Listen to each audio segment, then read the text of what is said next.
दोस्तों, किसी भी नक्शे या मानचित्र का हमारी ज़िंदगी में शुरू से ही बहुत महत्वपूर्ण रोल रहा है। प्राचीन इतिहास में कोई खोजकर्ता हो, व्यापारी हो या फिर आज तक का आपका गूगल मैप हो, हर जगह हम नक्शों का इस्तेमाल करते हुए आए हैं। कोई भी क्षेत्र हो, चाहे वो व्यापार हो, शिक्षा हो, अलग अलग क्षेत्रों में नक्शे का इस्तेमाल अलग अलग तरीके से होता है। लेकिन यह मज़े की बात यह है कि हर इस्तेमाल या उद्देश्य के साथ ही नक्शे का नाम व प्रकार भी बदल जाता है। जैसे कि मौसम की जानकारी के लिए एक अलग नक्शा होता है, जनसंख्या के लिए अलग होता है, अल्पसंख्यक बहुसंख्यक देखने के लिए अलग होता है, खनिज के लिए, रिसोर्सेज के लिए, हरियाली के लिए अलग होता है, अर्थशास्त्र के हिसाब से अलग नक्शा बनता है। तो इसी को ध्यान में रखते हुए आज मैं आपके सामने 3 मुख्य प्रकार के मानचित्र या नक्शों के बारे में बात कर रहा हूं। तो कौन से हैं वो 3 प्रकार? एक है फिजिकल यानी कि भौतिक मानचित्र, एक है पॉलिटिकल यानी कि राजनीतिक मानचित्र, और एक है थियोटिक यानी कि विषयगत मानचित्र। एक एक करके मैं समझाऊंगा कि इनमें फ़र्क क्या होता है और आज आपकी सारी कन्फ्यूज़न दूर हो जाएगी। सबसे पहले बात करते हैं फिजिकल मैप यानी कि भौतिक मानचित्र के बारे में। देखिए, भौतिक मानचित्र एक ऐसा मानचित्र है जो किसी देश अथवा विश्व की भौगोलिक विशेषताओं यानी कि फिजिकल फीचर्स के बारे में आपको बताता है। अब देखो, भूगोल के हिसाब से भौगोलिक विशेषता क्या हो सकती है? जंगल हो सकते हैं, जंगल में लगे हुए पेड़ हो सकते हैं, वो हरियाली के रूप में नज़र भी आते हैं। जो खेतों में पेड़ होते हैं वो भी नज़र आते हैं। नदी यानी कि नदी का पानी हो जाता है, फिर वो समंदर में जाता है तो समंदर का पानी नज़र आता है। पहाड़, जो पठार होते हैं, जैसे कि भारत में प्रायद्वीप पे पठार हैं, वो सारे नज़र आते हैं। इसके अलावा रेगिस्तान हो गए, जैसे सहारा रेगिस्तान हो गया, गोबी रेगिस्तान हो गया, वो नज़र आता है। मैदान नज़र आते हैं, महासागर नज़र आते हैं। तो ये सारी की सारी भौगोलिक विशेषताएं हैं हमारे प्लैनेट की, हमारे ग्रह की।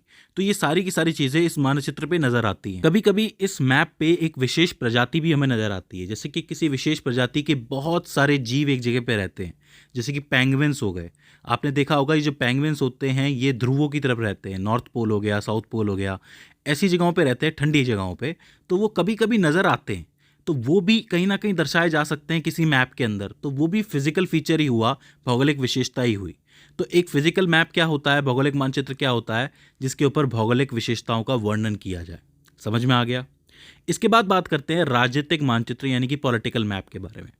तो देखो, एक राजनीतिक मानचित्र वो होता है जिसमें मानव निर्मित सरहदें, राज्य, राजधानियां, देश, द्वीप व महाद्वीप दर्शाए जाते हैं। अब देखो, चूंकि प्रकृति तो राजनीति करती नहीं है, तो ये जो राजनीतिक नक्शे होते हैं या मानचित्र होते हैं, इसमें प्राकृतिक चीज़ों का लेना देना नहीं है। इसमें सिर्फ मानव की जो राजनीतिक आकांक्षाएं हैं वो नज़र आती हैं कि हमारा देश इतना बड़ा हो, या हमारी कंट्री या हमारा राज्य इतना बड़ा हो, हमारी सरहद वहाँ वहाँ तक फैलनी चाहिए। आजकल लगे हुए लोग होड़ के अंदर। पहले साम्राज्यवाद चलता था तो वहाँ पे भी यही होता था कि अपना साम्राज्य बढ़ाने के लिए लोग ज़मीन बढ़ाने के लिए लड़ते थे एक दूसरे से। तो ये जो जितने भी मानचित्र बनाए जाते हैं ये मानव द्वारा बनाए जाते हैं, और ये सिर्फ राजनीतिक फ़ायदे के लिए बनाए जाते हैं। मैं आपको एक एग्जाम्पल देता हूँ। एग्जाम्पल हमारे देश का ही है, सिक्किम राज्य। आप देखेंगे कि सिक्किम राज्य नेपाल से भी जुड़ा है, भूटान से भी जुड़ा है, तिब्बत जो कि अभी चाइना का हिस्सा बना हुआ है या फिर चाइना ने उस पर इन्वेट कर रखा है तो उससे भी जुड़ा हुआ है, वेस्ट बंगाल यानी कि पश्चिम बंगाल से भी जुड़ा हुआ है। तो कहीं ना कहीं राजनीतिक तौर पे इस जगह की भूमिका बहुत ज़्यादा हो जाती है सिक्किम की। इसी तरीके से जो लद्दाख है और कश्मीर है, इनकी सरहदें भी दूसरे देशों से मिलती हैं, तो वो भी एक ज़रूरी एरिया बन जाता है। ठीक है, कभी कभी ये राजनीति जो है व्यापार से जुड़ी हुई होती है, किसी और फायदे से जुड़ी हुई होती है, कभी खनिज चाहिए होते हैं, रिसोर्सेज चाहिए होते हैं, कभी पैसे का मामला होता है, तो उस हिसाब से ये नक्शे बदलते रहते हैं। ठीक, तो ये हो जाता है आपका पॉलिटिकल मैप यानी कि राजनीतिक मानचित्र।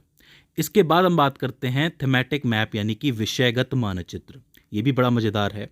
यह एक ऐसे प्रकार का मानचित्र है जो किसी विशेष विषय का भौगोलिक पैटर्न दिखाता है। इसे एकल विषय या फिर सांख्यिकीय मानचित्र के रूप में भी माना जाता है। इन मानचित्रों में उन भौगोलिक विशेषताओं के गुणों की कल्पना करने के लिए मानचित्र प्रतीकों का उपयोग किया जाता है जिन्हें स्वाभाविक रूप से देखा नहीं जा सकता। देखिए, सिंपल शब्दों में समझिए कि ये जो मानचित्र होते हैं ये किसी एक विषय के आधार पर बनाए जाते हैं। उदाहरण के लिए मौसम का मानचित्र होता है।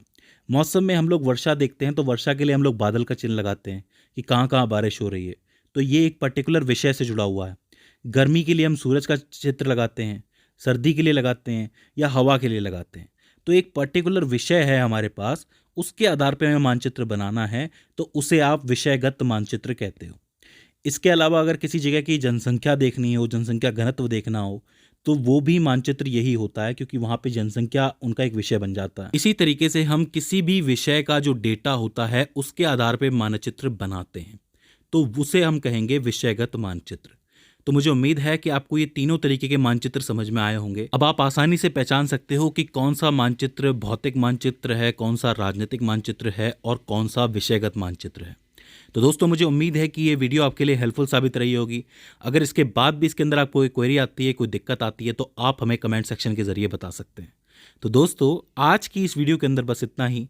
सी you in the next one.